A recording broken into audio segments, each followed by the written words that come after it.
10 ans. 10 ans que Troie a été ravagée. La cité aux hautes murailles, réputée invincible à travers le monde entier, n'est plus que ruine. Le roi Priam a été massacré, et avec lui ses fils, le vaillant Hector et l'ardent Paris, et tous les princes et les soldats troyens, et toutes les femmes de Troie, les enfants, les vieillards. Tous ont été tués sans pitié, et tous ont été laissés sans sépulture. Les Grecs, assoiffés de vengeance après un siège long de 10 années, ont tenu la promesse qu'avait faite leur roi, Agamemnon. Il ne reste plus une pierre à Troie, et plus un seul survivant parmi les Troyens. Agamemnon, Ménélas, Ulysse. Les héros grecs rescapés de la guerre de Troie ont repris la mer depuis bien longtemps.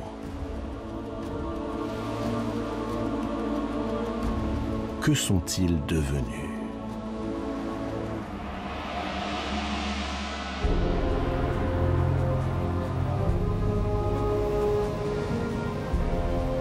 Depuis l'Olympe, Zeus observe les hommes. La guerre de Troie les a profondément changés. Les héros grecs, qui jadis sacrifiaient aux dieux tout-puissants, les redoutaient, leur rendaient grâce, se comportent désormais comme s'ils étaient devenus eux-mêmes des dieux. La victoire les a grisés, transformés, beaucoup plus profondément que nul n'aurait jamais pu l'imaginer. Regardez Agamemnon, le roi des rois, comme il se nomme lui-même. Roi de Mycène, il a conquis toutes les cités grecques avant de leur ordonner de marcher sur Troie, qu'il a mis des années à réduire en cendres. Il règne désormais sur tout le monde connu, et il se prend pour plus qu'un roi. Son frère, le fauve Ménélas, l'a accusé de commettre le plus grave de tous les péchés, le péché d'orgueil et de démesure. Mais lui-même, Ménélas, l'époux de la belle et infidèle Hélène, grand vainqueur des Troyens, s'enivre de sa propre puissance, de ses victoires au combat. Il oublie que ce sont les dieux qui ont décidé de l'issue de cette guerre. Mais c'est précisément cette décision qui, aujourd'hui, sème la discorde parmi les dieux. Car l'Olympe, où Zeus règne en maître, est aujourd'hui désuni et presque vide. Les dieux qui soutenaient les Troyens pendant la guerre accusent Zeus d'avoir injustement favorisé les Grecs et d'avoir causé la perte de leur camp. Aphrodite, déesse de l'amour, Apollon, dieu de la lumière, et Artémis, déesse de la chasse, ont disparu. Depuis la chute de Troie, aucun n'a plus daigné réapparaître sur l'Olympe. Nul ne sait où il se trouve. Et le monde, depuis 10 longues années, semble privé de leurs bienfaits. L'amour, la lumière, et jusqu'à la chasse ont cessé d'être fastes pour les mortels. Un autre dieu, et non des moindres, a déserté l'Olympe. Arès, le dieu de la guerre. Dans les dernières heures de la guerre de Troie, Arès s'est violemment opposé à Athéna, déesse de la guerre, mais aussi de la raison. Blessé par sa demi-sœur, durement sermonné par son père, Arès a juré qu'il ne reparaîtrait sur l'Olympe que lorsque Zeus lui rendrait justice en punissant Athéna. En attendant, il frappe les mortels de ses traits et répand la guerre partout où il passe. Mais il manque une autre divinité aux côtés de Zeus, son épouse, la divine Héra. Elle, c'est Zeus qui l'a bannie. Il la tient pour responsable de la discorde qui divise les dieux de l'Olympe. Il n'est pas prêt à lui pardonner les multiples complots dont elle fut l'instigatrice. Zeus a enfermé Héra dans ses appartements et lui interdit d'assister à son conseil. Et ce n'est pas tout. Les frères de Zeus, Poséidon et Hadès, contestent son pouvoir.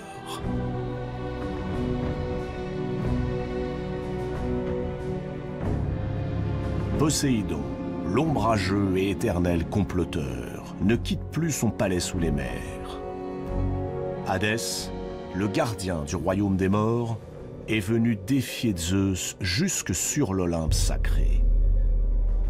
Car, depuis que les hommes se sont entretués sous les murailles de Troie, le royaume des morts sur lequel il règne est plus peuplé que le royaume des vivants, sur lequel Zeus est censé veiller.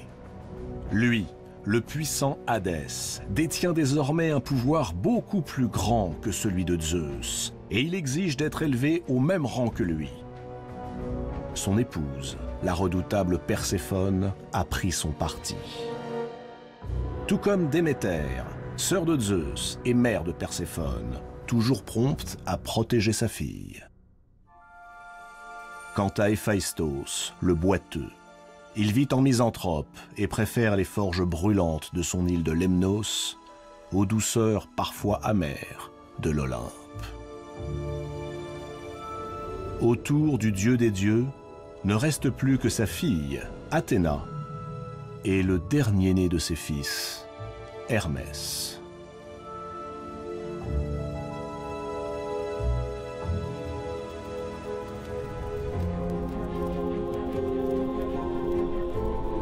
Athéna, depuis des années, a une conviction.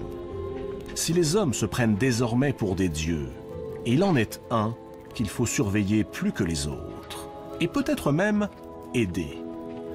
C'est le roi d'Ithaque, Ulysse, qui peine à rejoindre son île et à retrouver les siens.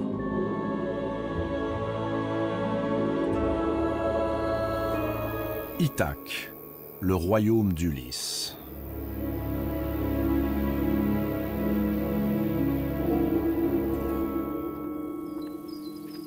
Ce vieillard qui traverse la cour du palais, c'est Mentor, l'ancien précepteur du fils d'Ulysse, le jeune Télémaque.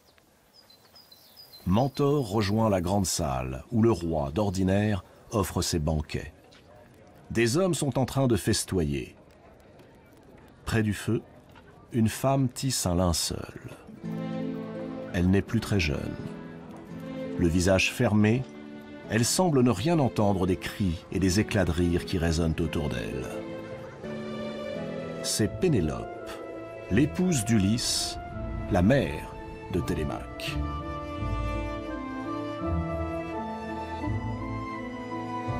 Voilà des années que Pénélope est harcelée par une foule de prétendants, des jeunes gens de haute noblesse, tous anciens sujets de son mari, Ulysse. Tous sont convaincus qu'Ulysse ne reviendra plus. Il est parti voilà près de 20 ans, et la guerre de Troie a pris fin il y a bientôt 10 ans. Il est temps pour Pénélope de choisir un nouvel époux. Les prétendants brûlent d'être dans son lit, couchés près d'elle, et ainsi de régner sur les îles qui forment le beau royaume d'Ithaque. Arrogant, prétentieux, plein de morgue et de violence, il presse Pénélope de choisir l'un d'entre eux. En attendant, il dévore les biens d'Ulysse. Mentor va droit à Télémaque, le fils d'Ulysse. Le nouveau-né que le roi a abandonné pour aller combattre les Troyens est devenu un beau jeune homme de 20 ans. Voilà bien longtemps qu'il n'a revu Mentor, celui qui lui a tout appris. Mais ce que le vieil homme est venu lui dire n'est pas tendre. Il est temps que Télémaque se ressaisisse. Il y va de son honneur et aussi du destin du royaume. Il ne s'agit plus de se montrer enfant. L'âge en est désormais passé. L'heure est au courage. Télémaque doit au plus vite retrouver son père. Un homme peut l'aider dans sa quête. Ménélas, le roi de Sparte, qui a combattu avec Ulysse sous les remparts de Troie. Ménélas est le dernier des Grecs qui ont eu la chance de rentrer chez eux. Meurtri, certes, mais vivant. Il saura lui dire ce qu'est devenu Ulysse, s'il est vivant ou s'il est mort, soit qu'il ait vu sa triste fin, soit qu'un autre lui ait conté.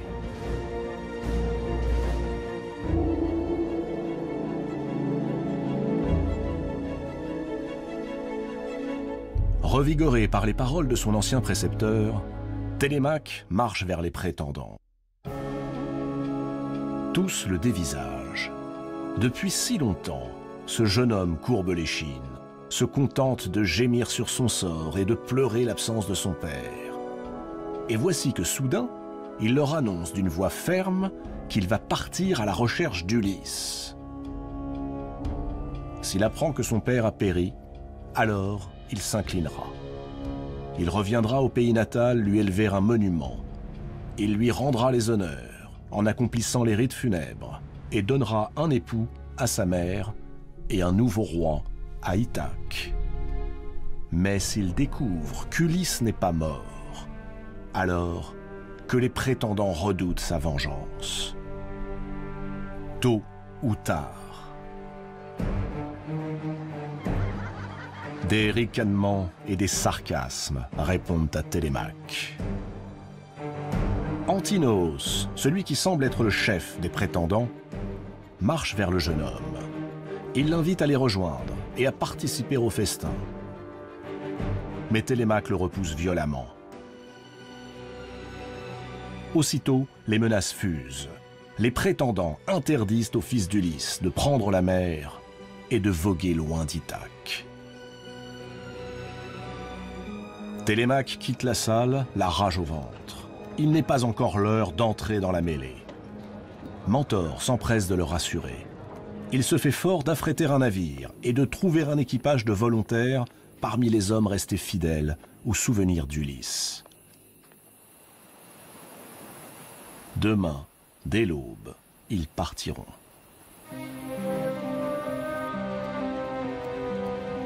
Cette nuit-là, dans le palais endormi, alors que Télémaque rêve au voyage que lui a promis Mentor, les pensées les plus noires envahissent Pénélope.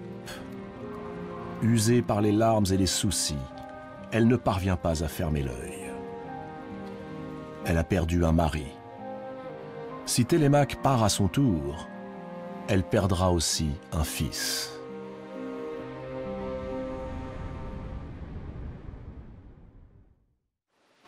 Les premières lueurs de l'aube éclairent le port. Le vaisseau promis par Mentor est bien là. Télémaque voudrait lui exprimer sa gratitude. Il le cherche, mais le temps presse. Il monte à bord. Sous les vêtements du vieux Mentor se dissimule une déesse, Athéna, bien résolue à protéger le fils d'Ulysse.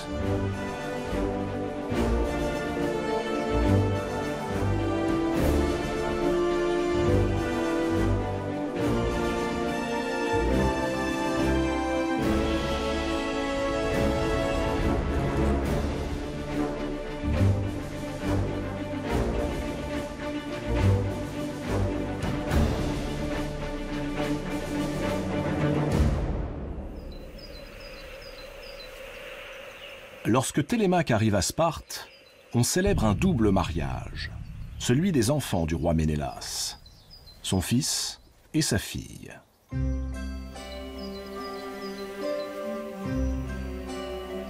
Comme tous les étrangers qui s'apprêtent à rencontrer le roi, Télémaque est accueilli par un bain. On le parfume, on le drape dans une somptueuse tunique, puis on le conduit auprès de Ménélas. Mais le roi a triste mine, et lorsque Télémaque lui révèle qui il est, sa tristesse se fait plus grande encore. Car il n'est pas une nuit depuis son retour de Troie où il n'a songé à cette guerre qui a duré si longtemps. Télémaque implore Ménélas. les dieux ont voulu que la fin d'Ulysse, son père, lui demeure obscure. Nul ne peut dire s'il est mort, ni comment, si c'est sur terre des mains de criminels, ou bien sur mer, dans le royaume de Poséidon. Voilà pourquoi il vient à sa rencontre, avec l'espoir qu'il lui parle. Alors, le fauve Ménélas, grand capitaine des Grecs, prend la parole et lui raconte la guerre de Troie. Il lui raconte comment, là-bas, sous les murailles de la cité de Priam, sont morts les meilleurs d'entre eux. Achille, Patrocle, Ajax, Antiloque et des milliers d'autres. Mais Ménélas raconte surtout à Télémaque comment les Grecs ont pillé Troie, massacré femmes et enfants. Ce jour-là, confesse-t-il, enfiévrés par 10 ans de siège, ils n'ont écouté ni la raison, ni la justice. Et c'est pourquoi le courroux de Zeus s'est abattu sur les Grecs. Le dieu des dieux leur réserva à tous un funeste retour.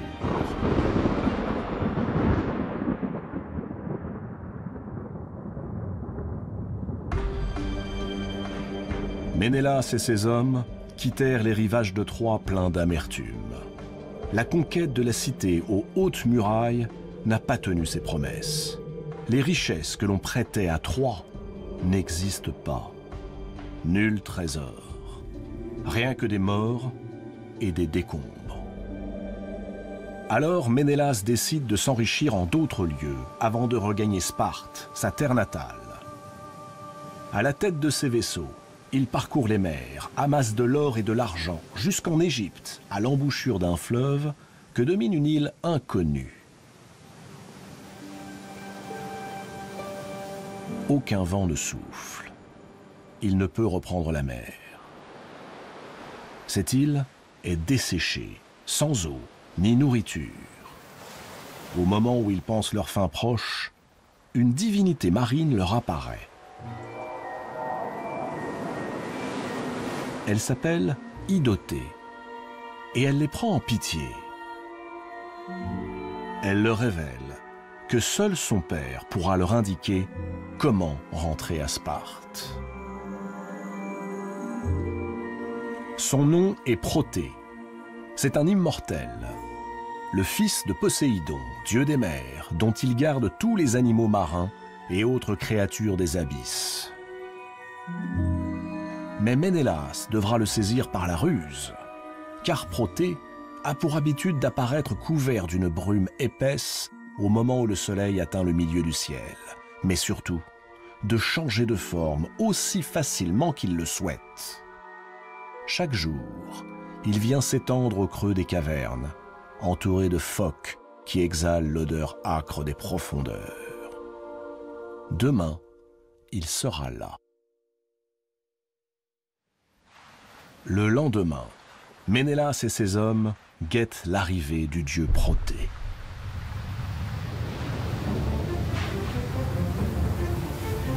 Dès qu'il surgit des eaux, ils se précipitent sur lui. Protée se débat. Pour échapper à ses assaillants, il se transforme en lion, puis en sanglier, et encore en panthère. Mais le puissant Ménélas, aidé par ses compagnons, parvient à l'immobiliser. Alors, Protée doit se rendre. Il accepte de répondre aux questions de Ménélas. Comment quitter l'île dont il est le prisonnier, demande le roi de Sparte. Protée lui répond que Ménélas est prisonnier de cette île parce que, tout à sa démesure, il a oublié de sacrifier à Zeus, négligeant sa grandeur et sa puissance. Ménélas, terrifié, s'empresse d'affirmer qu'il réparera l'affront que dans son insouciance il a fait à Zeus. Il s'en repent et offrira une hécatombe gigantesque au maître de l'Olympe, pourvu que ce dernier le laisse regagner Sparte, sain et sauf. Puis, il pose une autre question au dieu Protée. Il lui demande si les Grecs repartis de Troie en même temps que lui ont péri ou ont survécu. La réponse de Protée est sans appel. L'un d'entre eux est mort et l'autre est captif de la vaste mer.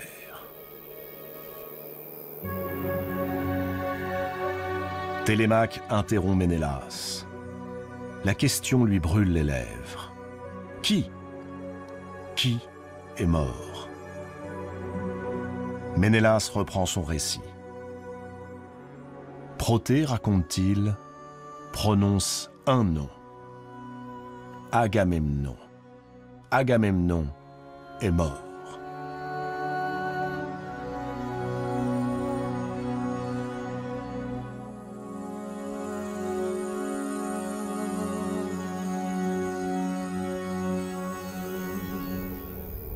Agamemnon, le roi des rois, s'est comporté comme un enfant qui croyait devoir être obéi.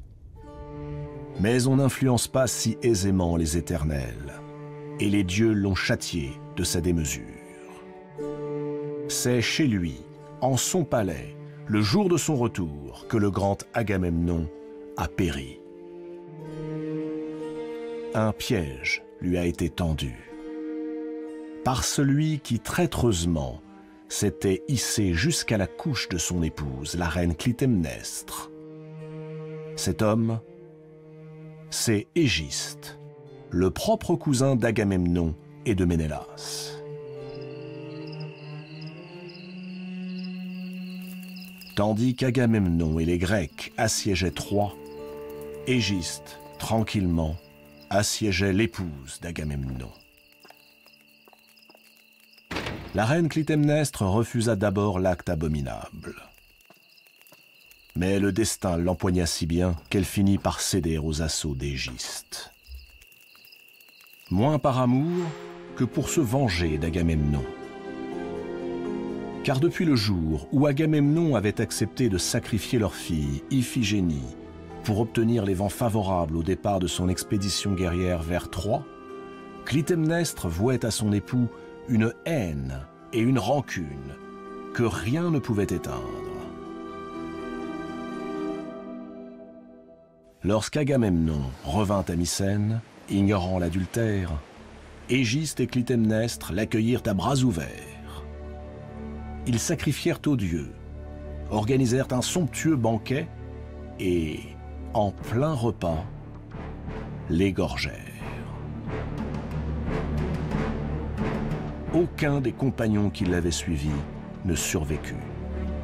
Tous furent égorgés sur place, y compris celle qu'il avait emmenée comme esclave, la jeune Cassandre, la dernière fille du roi Priam.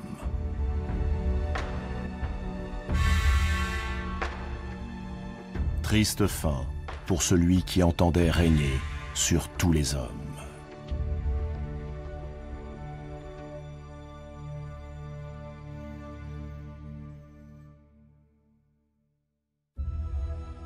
Télémaque n'a rien perdu du récit de Ménélas.